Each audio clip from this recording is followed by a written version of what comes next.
Highway 16 is a highway in British Columbia. It is an important section of the Yellowhead Highway, a part of the Trans-Canada Highway that runs across Western Canada. The highway closely follows the path of the northern BC alignment of the Canadian National Railway. In BC, it begins in the area of Mount Robson and works its way through a mosaic of communities to Prince George, then through to Burns Lake, Terrace, Prince Rupert, and onto the coast. It cuts through the traditional First Nations territories of the Delketh, Wet'suwet'en, Gitsken, and Tsimshian, names describing how they are people of the river, the Skeena River. Some areas of this highway are so remote that you can drive for half an hour and never see another car. It is heavily forested and mountainous. The winters are dark and severe.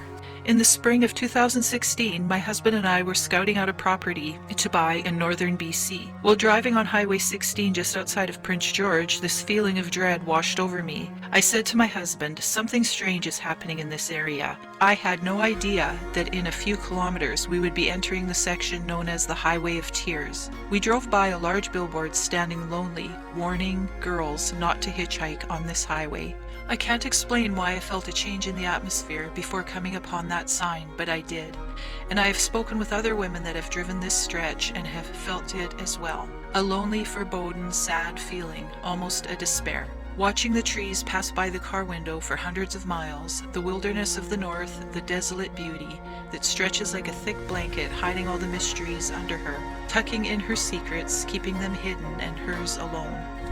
The many young and old that have gone missing and murdered by the monsters that have stalked this road like horrible beasts that have placed a spell upon these great forests to hold the secrets, their terrible crimes, locked in the evergreen blanket.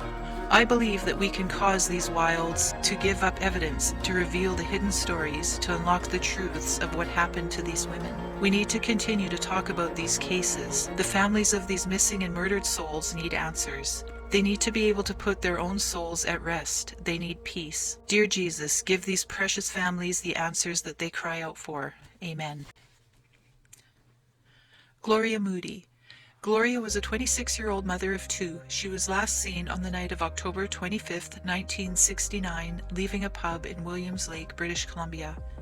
She was on a weekend road trip with her family. Her brother had taken her to several pubs that night, including the Lake View, the Maple Leaf, and the Ranch Hotel. When leaving the Ranch Hotel, her brother states that she was right behind him and that he has no clue what happened to her after that. On October 26th, a day later, Gloria's body was found 10 kilometers from Williams Lake on a cattle trail by two hunters. She had been stripped, sexually assaulted, beaten, and bled to death from her injuries. The three main suspects police had in the case are now deceased. Rumors ran amok in the local area regarding who was involved, but no one officially has been named. Gloria's murder remains unsolved to this day. Gloria was the first of 18 women that the RCMP identified in the E-PANA project. E-PANA began in the fall of 2005.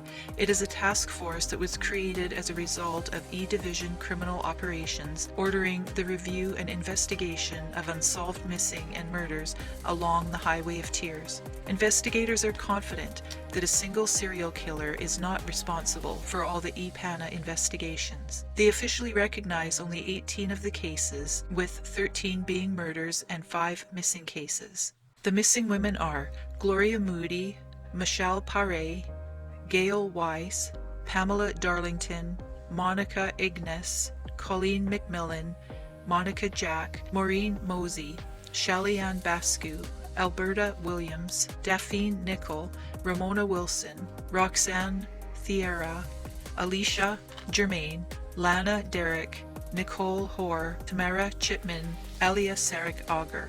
The number of women that the RCMP identified were all women or girls. They had to be involved in a high-risk activity like hitchhiking, and they had to be last seen or their bodies found within a mile or so of Highway 16, 97 or 5 in the upper British Columbia. Micheline Par. Micheline was 5'4" with brown hair, a dimple on her chin, and she was wearing blue flare corduroy jeans when she went missing. She was 18 years old and originally from Quebec, but was in Hudson's Hope at the time of her disappearance. Michelle was hitchhiking, which was common at the time. According to police reports, 2 women picked her up and dropped her off at the gates of Tompkins Ranch on Highway 20, which is between Hudson's Hope and Fort St. John. On August 8, 1970, Micheline's body was found approximately 21 kilometers away. A group picking berries along the highway discovered her. Police determined that she had been beaten with a blunt instrument, and although she was badly decomposed, they believe that she had been sexually assaulted. Police circulated her picture in the area to generate leads, but no arrests were ever made. Monica Ingus. Monica was 14 years old when she disappeared. She was originally from Houston, BC, but her family moved to Terrace in 1973. They lived in a community called Thornhill off of Highway 16. She was last seen on the night of December 13, 1974, at around 11 p.m. Monica was seen walking alone along Highway 16 in the direction of her house. She was wearing a blue wool duffel coat, blue socks, and brown suede shoes. Monica never made it home. On April 6th, 4 months later, her body was found 6 kilometers northeast of Terrace off of a densely wooded service road known as Selgar. Her body was decomposed and partially clothed, and the police determined that she had been strangled with her own clothes. 2 witnesses also reported seeing a car containing a man and what appeared to be a small girl pull over to the side of the road the night of her disappearance. To date, no arrests have been made. Gail Ways. Gail's family had given up hope that her murder would ever be found. Then a suspect popped up 39 years later, Bobby Jack Fowler. Police found that he may have been a strong suspect in her case. In October 1973, Gail was hitchhiking from Clearwater to Kamloops to visit her parents. Ron Hagerman was a banker in Clearwater in 1973 and often ate his meals in the pub, the same pub in a hotel that Gail worked in. He vividly remembers her working in the hotel pub that night. He recalls that she was asking around for someone to drive her to Kamloops because her parents lived there. No one was going to Kamloops, so she just walked outside and stuck her thumb out. Gail, he said, was very outgoing and friendly, and he can recall the grief in the community when she went missing, and when her body was found 6 months later in a water-filled ditch. Hagerman, who is retired, does not recall seeing anyone that looked like Fowler in the hotel that night. He said that he still thinks about Gail and wishes that he would have offered her a ride to Kamloops that night. She would just make you smile. She seemed to get along with absolutely everybody. Gail was the second oldest of 9 siblings. She was funny, protective, a good student, a Girl Guide leader, a volunteer with special needs kids, a lifeguard, and a swim instructor. She was a tomboy, fiercely independent, and enjoyed all kinds of outdoor activities and adventure. Her family laments that her life was taken from her and from her friends and family, violently, painfully, and abruptly. The police have concluded that there just isn't enough evidence to link Fowler with the death of Gail Wise. Pamela Darlington. Pamela turned 19 on October 21, 1973. 17 days later, her body was found on the edge of the Thompson River in Kamloops. Pamela's movements on the last night of her life are unclear. The night of November 6, 1973, at approximately 6:30, Pamela finished her shift at Gondola's Pizza, where she started working 4 days earlier. She returned to her apartment with her 2 roommates. At 9:30 p.m., Pamela hitchhiked alone to Kamloops Pub and was last seen with a shaggy-haired blonde man with his hair cut just above the shoulder. He was 5 feet 10 inches tall, and that was at approximately 11 p.m. They were walking to the back of the pub, and witnesses did not recognize him. The next day, her body was recovered face down and partially clothed in the water at Pioneer Park on the Thompson River. She was badly beaten and had bite marks on her body. The only clue officers had was from a passing train crew who reported seeing a 1950s off-white or salmon pink rusty Chrysler coming from the park and trying to cross the railway tracks. The train got there first, blocking the car's exit, so the driver backed up and raced to the next crossing. Again, the car was too late, so it tore off to the next crossing, which had been closed for years. The car turned off its lights as the train passed. Mel Weisgerber, one of the original detectives on the case, said investigators looked at the possibility that a serial killer may have been responsible for the murders of Pamela, Gail, and Colleen McMillan, the 16-year-old that was found near 100 Mile House. Colleen was 16 years old when she disappeared near Highway 16. The year was 1974 and it was a warm summer day. Colleen lived in a remote town in BC called 100 Mile House. She was a young and adventurous young girl with striking long red hair and a cute little pixie face full of tan freckles. Her mother was a typical protective parent and forbade her from hitchhiking. This day, Colleen had the day planned out with her friends, and she had decided to hitchhike and meet up with them in another area of town. She told her brother that she was going to hitchhike and said, "Please don't tell Mom I'm hitchhiking," and she walked away. 1 month later, Colleen was found about 30 miles from her family home.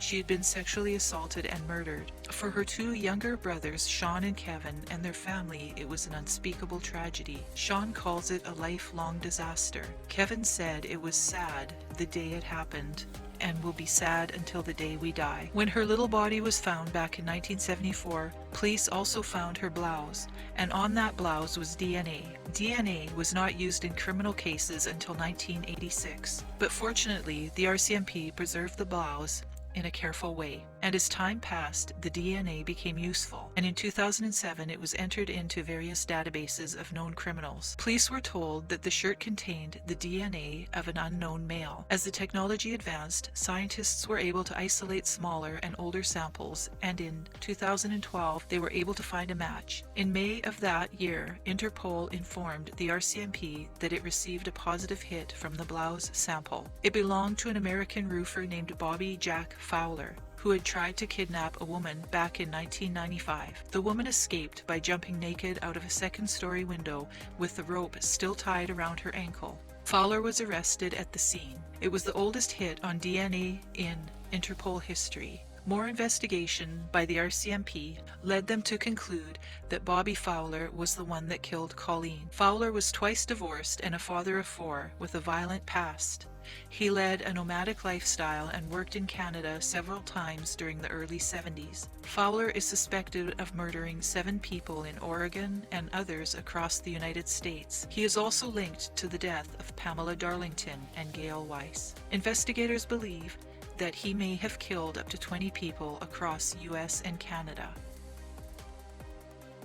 On May 6, 1978, 12-year-old Monica Jack was out for a ride on her new bicycle, a 10-speed from her dad. Her birthday would be 2 weeks later.